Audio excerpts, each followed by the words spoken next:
早起看世界，咱来看大埃及博物馆伫昨昏开放，予一般的民众会当入去参观，而且佮头一届展出1922年出土的古文物。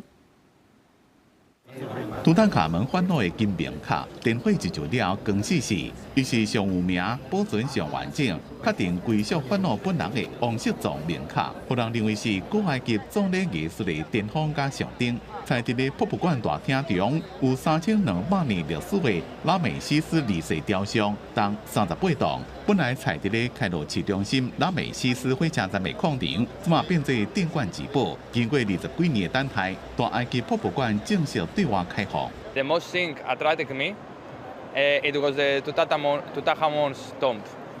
It was amazing, especially the mask. I want to see Tutankhamun.